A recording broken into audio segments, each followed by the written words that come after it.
Coming to you from the beautiful metaverse. And welcome to Midday with Rev Don. And if you are watching on most of our platforms, you can comment. You'll appear in my chat room here. And I would love to hear from you. And if you have any questions or topics you'd like to discuss, please feel free to bring them to the chat room. And I will be happy to talk about them. Otherwise, I will talk about various things. The first thing I want to talk about is the new book, The Five Mystic Secrets Multilingual Edition in 8 languages. We're referring to it as a Corellian Rosetta Stone. And it is available now on CorellianPublishing.com. I believe you can also find it at FiveMysticSecrets.com. And this is the book written by my mother many, many years ago, the first major public exposition of Corellian theology, and still considered one of the most important today. And it's available in all these different languages to reflect the diversity of our tradition and also to make it available to people in different languages. We thought the easiest way was to put it into a single volume, and all the languages we have at present translated it to are in that volume. And we have had a wonderful reaction to this. We sold quite a number of them overnight, and I'm very pleased. Those are expected to arrive around June 1st. We'll be putting in an order for them with the publisher presently, and they should come quickly. And hello to Renee in the chat room. Renee thanks me for blessing her new baby nephew, Hunter Joseph, and that was a pleasure to do. Good to see you, Renee. Thank you for the photos. Beautiful baby. And, new life is always a wonderful thing to celebrate. And hello to Janet in the chat room. New life is wonderful to celebrate. Existing life is wonderful to celebrate too. Hello, Mary in the chat room. And beyond the book, yesterday, as you know, I was going through the 5 mystic secrets themselves. And each one is represented by a word. Knowledge, God, life, I'm forgetting, it's the soul and freedom. And this got me thinking about something that I often hear, which is the power of words. And certainly words do have power, as do concepts. But some people, I think, greatly misunderstand this. I can remember, and it's not as common now, but I can remember when people were trying to talk about not using certain words or talking about what certain words meant and totally not getting the full understanding of the word. And acting as if the meaning of a word is set in concrete. This is never so. You don't have to know a lot about the English language to see how words change and how fast they change sometimes. And it's not uncommon for a single word to have multiple meanings. The word cool is an obvious one, which can refer to everything from temperature to social style. Terms like radical can also have a wide range of meanings, from a political position to an artistic temperament. And to read too much into a narrow meaning of a word is misunderstanding how language works and how magic works. It is important to understand what the word means to you. But, if someone else has a different understanding, that doesn't really affect you. And this idea that because so-and-so thinks a word has this or that limitation, that you should not use it, is only reasonable if you agree with them. I wish I could think now of some of the words that people would do this with. But it's a common thing to hear, at least in previous years. And it really does not follow. Language is very mutable, very flexible. And if I point out the difference between British and American English and how a word can mean one thing in American English and something very different in British English, that should be enough to point out to you that words do not have immutable meanings. Think about how words have changed in the last 100 years. Again, they do not have immutable meanings. So when you run into those people who think that words do have immutable meanings, please remember how flexible they really are. And this is part of my entire philosophy of magic, that everything must be understood in its broadest and most inclusive sense, um, if you really want to understand it at all. Because otherwise, you're just looking with tunnel vision, and you're not going to see things that can be very important. I also talk about pronunciation in this same vein, because sometimes you will meet people in life in general, and definitely in the pagan community, who get very touchy about pronunciation, um, which is particularly interesting when they are incorrect in their choice of pronunciation. To the extent that there is a correct pronunciation for anything in English. And, let me just ask you, if you're thinking that there's a correct pronunciation, which form of English does it come from? And the answer is that there is currently one and only one form of English that can be said to be correct, and that's the so-called received pronunciation, or RP English, which is not really used in the United States. Arguably, North Atlantic or transatlantic dialect could also have once been considered proper pronunciation, but it's virtually extinct. Everything else is a dialect. And in fact, I believe that RP English is no longer highly in favor as it once was, even in Britain. And this kind of leaves us with the fact that words have multiple pronunciations, and there's nothing wrong with that. This is not only true, however, in English. Most languages have multiple dialects, and you're going to find multiple pronunciations. So when you find someone who is very upset that you have mispronounced the name of a given deity, chances are they don't know much about the language that name came from. One of the most common ones you'll run into is people talking about the real name of Isis, and then saying it's Auzet. Now, there's nothing wrong with Auzet as a version of Isis, but that's all that it is. 100 years ago, it was posited as a way that ancient Egyptians might have pronounced that word. It's been discredited for at least 50 of those 100 years. No modern Egyptian linguist would say that Auzet is a likely pronunciation of the name Isis in ancient Egyptian. Izet is considered a lot closer. Ize is one that you will hear.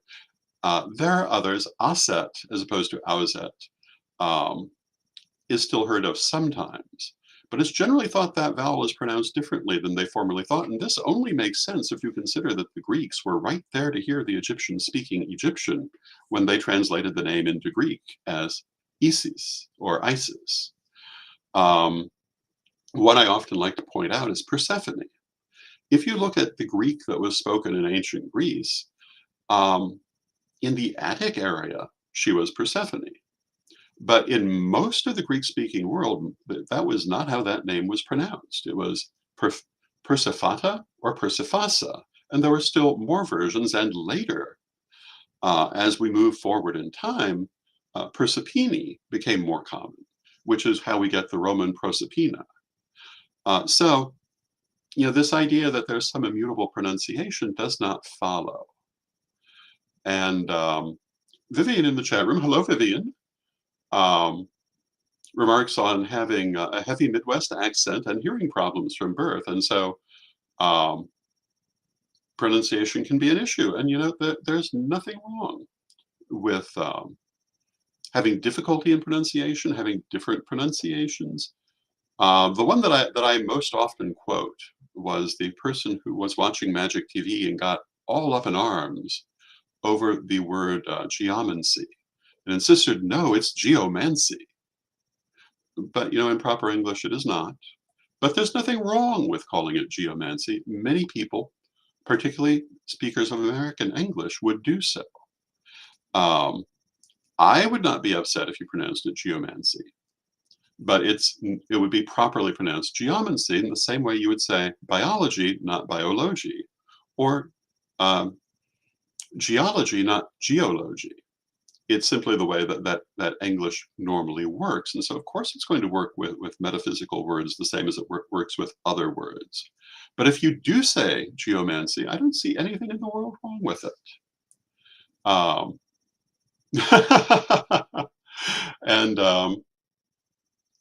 and hello to Eddie in the chat room, who tells us that their kitten's name is Persephone. And hello to Sir Eric in the chat room, who was recently reminded by a British friend that they do not speak English, they speak American. I don't personally feel that American and British English have diverged so far they can be considered separate languages, but I know there are some people who do. Whereas on the other hand, British English and Scottish have diverged enough that I would think of them as different languages. Some people consider Scottish a dialect. I'm on the side of the argument that considers it to be a language. And how is this relevant to a conversation like this? Well, you know, chances are you've heard people use the term ax, as in I'll ask you a question, um, or I want to ax about that. And you may have thought that's just a mispronunciation. That's actually not English, it's Scottish. It would be the proper pronunciation in Scottish. What happened with that word is that in Middle English, both ax and ask were used. When Scottish and English separated, coming into the modern versions of the languages, English went with ask and Scottish went with ax, and has remained so ever since. Now, of course, English is widely spoken in Scotland, and that's a whole other conversation, but if you're speaking Scottish, I believe that it would be ax. There are a number of other words in Scottish that are very different from English, and some that are not found in English, at least today. And that is a demonstration of how quickly languages change, because Scottish is a descendant of Middle English. They were at one time the same language. Scottish is not to be confused with Scottish Gaelic, which is a completely different language, and of some importance in the modern Wiccan religion. But spoken Scottish is a descendant of English. And these are just some of the interesting complexities of language. Talking about pronunciation and what words are or are not correct. And Janet says, now I get that joke. Axing a question. But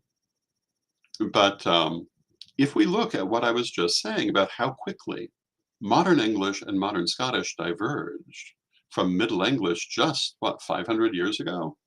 And we look at a language like Egyptian, which was spoken as a living language, written as a living language for at least 3,000 years, undoubtedly spoken longer, and then became a liturgical language still in use called Coptic.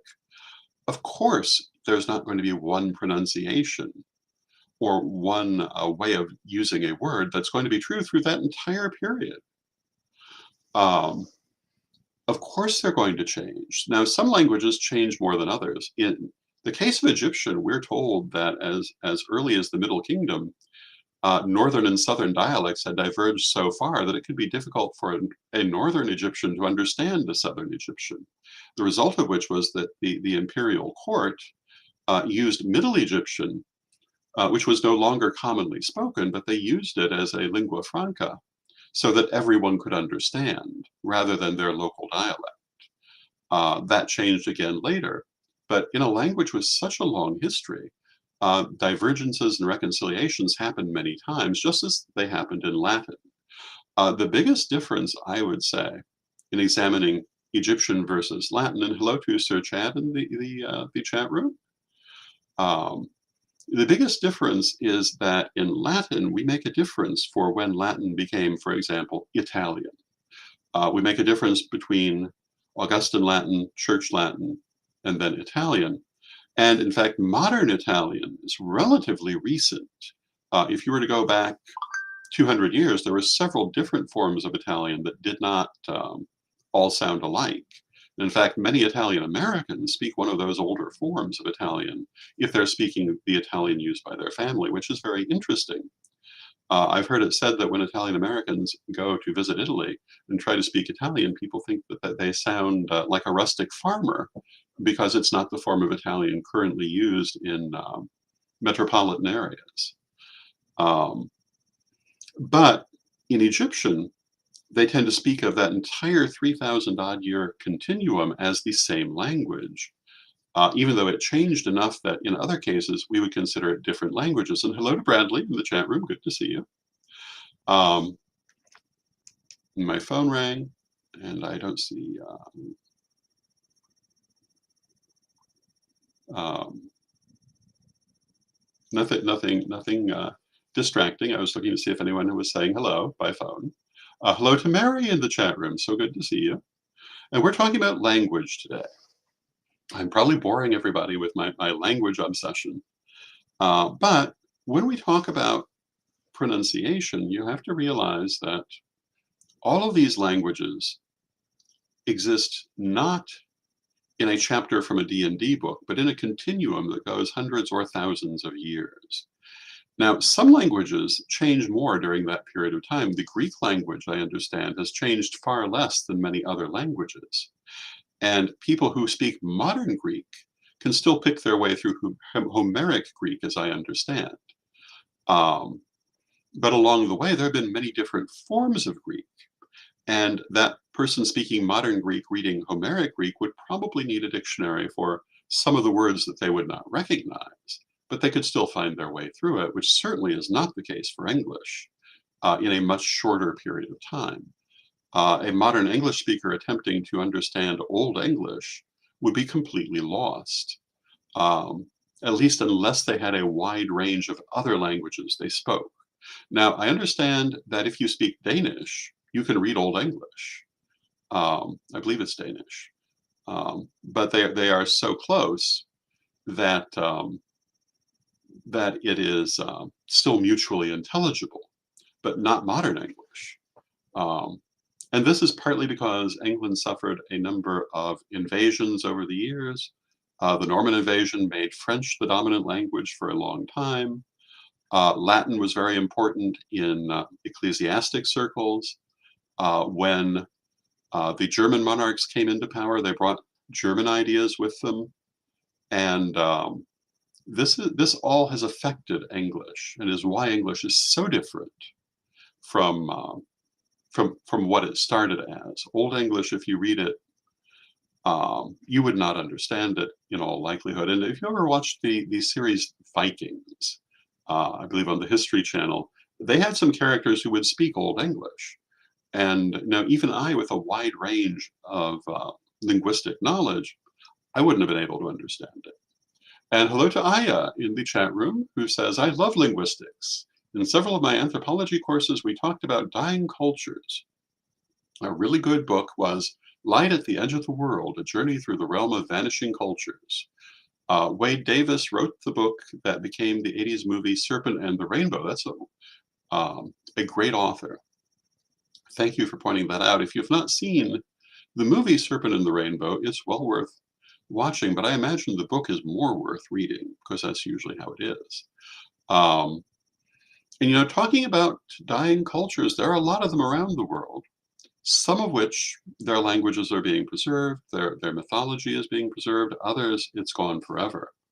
We're very fortunate with certain European languages that there was enough interest that someone wrote down, for example, vocabularies and grammars from the last few native speakers. Manx is that way. I don't believe that there's anyone, I believe the last native speaker was about 200 years ago. People may speak Manx today, but they've picked it back up. And there are several other languages that way. Of course, Welsh and the Gaelic languages have survived as living languages, but many others in a European context did not. The major languages of Europe have slowly conquered the minor ones. And of course, this is what happens. My favorite YouTube channel on language is called Native Lang.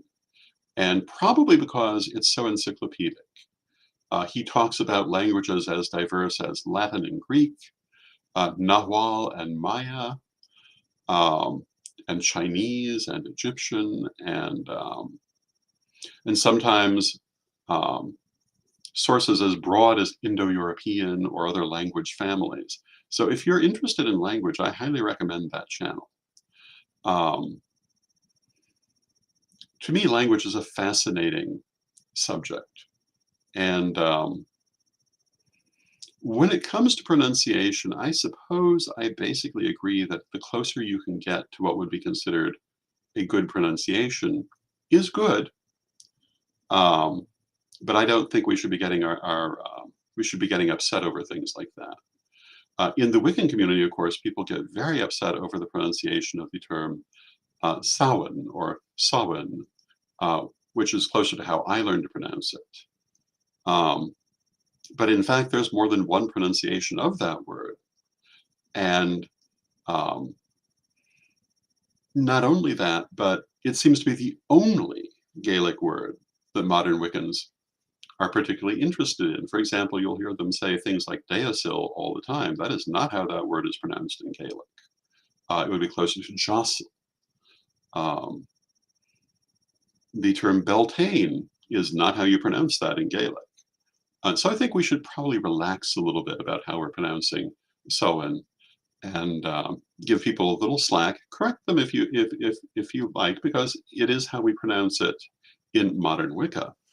But making too much out of Gaelic pronunciation, particularly if you don't speak Gaelic, I think is a little affected.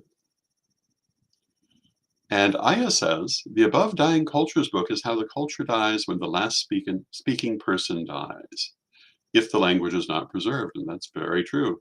And Aya goes on to say, they have Yorkshire family and their English is almost as hard as speaking Norse. And yes, there are English dialects, such as the Yorkshire dialect, that are very different from what we think of as English. And that does not make them wrong. And they are well worth preserving. Um, and Aya says, they always heard Sam Hain. And a lot of people will say that. And as I say, I don't think we should, it's all well and good to say, well, we normally would say so. But getting all upset about it just makes us look silly, I think. Um, and particularly when it's the only word we're doing it for. But, and I think that's true in general.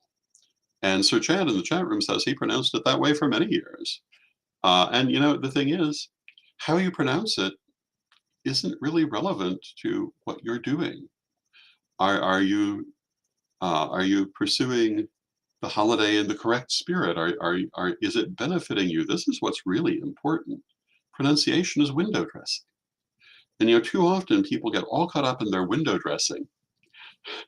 And Sir Chad says his wife quickly corrected him. And I don't doubt that. But and I'm not saying we shouldn't. I'm just saying that we should not be censorious about it. And we need to remember what's really important. Understanding how you're using the energy, understanding your relationship to spirit, understanding the nature of the holiday or the ceremony or the event, those things are far more important than pronunciation. They're far more important than costuming, whatever you may or may not wear. Natalie in the chat room, hello Natalie, says that Manx Gaelic died the year that they were born. And that's very sad. Um, and there have been a number of smaller forms of Gaelic that are gone. And I believe I was talking about Manx earlier. I may have gotten the year of its extinction wrong, but if people are speaking it now, it's revived because that last native speaker did die. Or at least that's my understanding. If someone has better information, please let me know. Which is, of course, what one should always say, because you never know. Sometimes there is something you don't know. Natalie says that that Manx is now considered a revival language, and yes, that's what I would expect.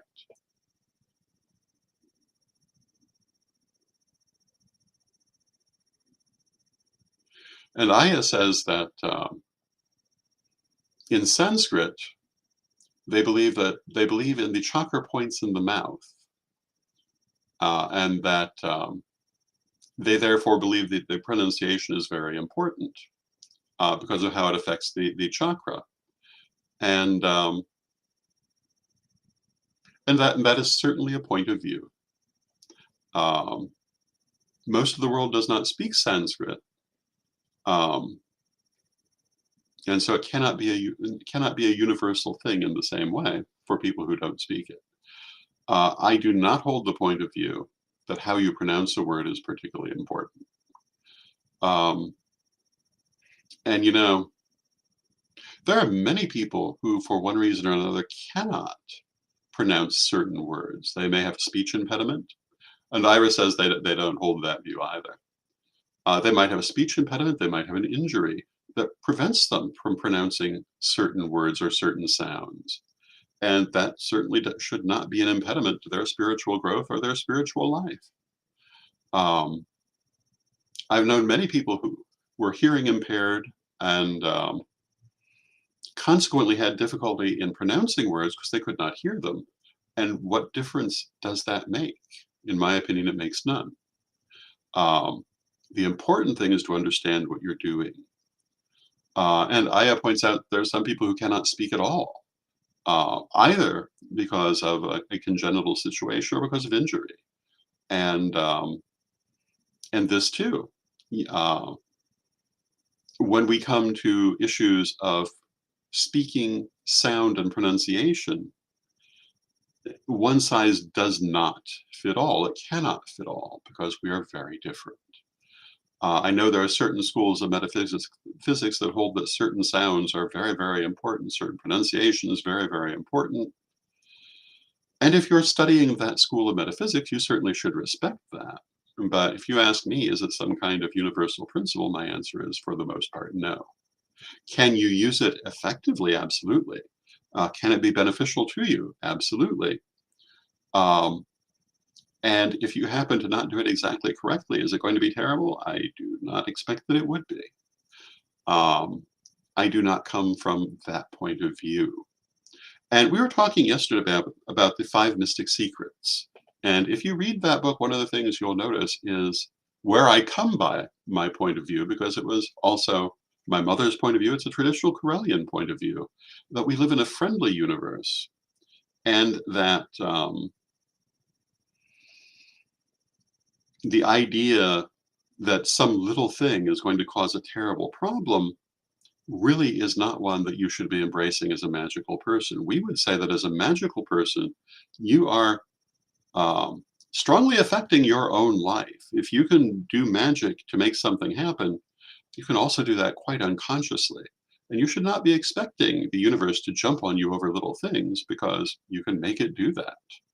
Um, once long ago, a gentleman named Guy Spiro, who was a very prominent metaphysical person in Chicago, the publisher of the Monthly Aspectarian, gave a speech. Might have been at one of the Icean conventions. It's been 30 years ago, so I can't be certain. But he talked about the idea of the universe as being like a computer. And at that time, the phrase garbage in, garbage out was commonly used with computers, which is the idea that a computer will work as well as you know how to use it. And his point of view is that the universe is the same way. If you have positive expectations of the universe, it's going to give you positive results. That's not to say there'll be no challenges. That's not to say there'll be no problems, but you'll find you'll have a positive relationship with the universe if you're expecting it to be positive. And his point of view is also, if you expect it to be negative, it will become so for you because it wants you to have what you want. Or as he said, it's neutral and will give you what you ask for. And I sat there and I thought for a moment, well, I was raised with the idea of a happy, positive universe. Do I want to adopt the idea of a neutral universe? And my answer was no. I think I'll stick with the happy, positive universe if I want to take the point of view that what you put out is what you get back, because that's what I want to get back. And for the most part, I have. Now, again, there will always be challenges, there will always be obstacles, there will always be problems. That's part of life, it's part of what we're here for. We're here to learn and grow. But I could not count the number of times that I have had unlikely good fortune, which I attribute in part to the idea that my relationship with the universe is a positive one. And we have a couple of comments in the chat room. We are nearly at the end of our time. Um,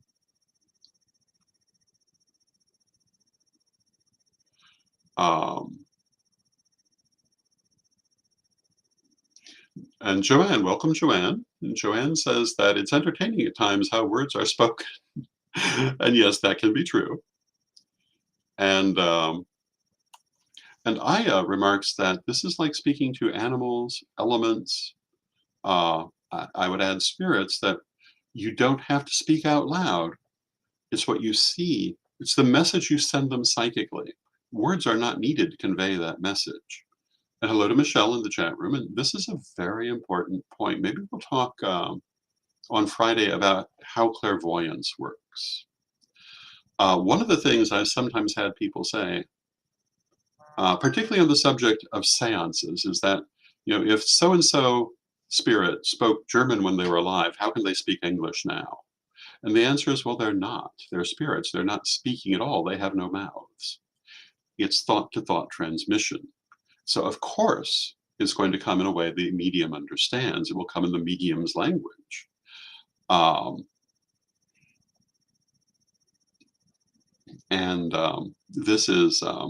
This is how that works.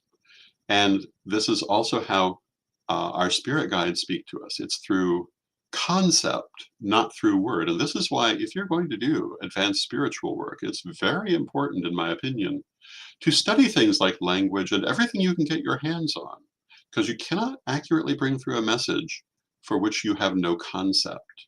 They can try to get it through, and sometimes they'll succeed, but sometimes they can only get so close. And I often tell the story of Rosemary Fletcher, who was the best psychic I have ever met, and she predicted to Sir Edward that one day we would have a global a global media network.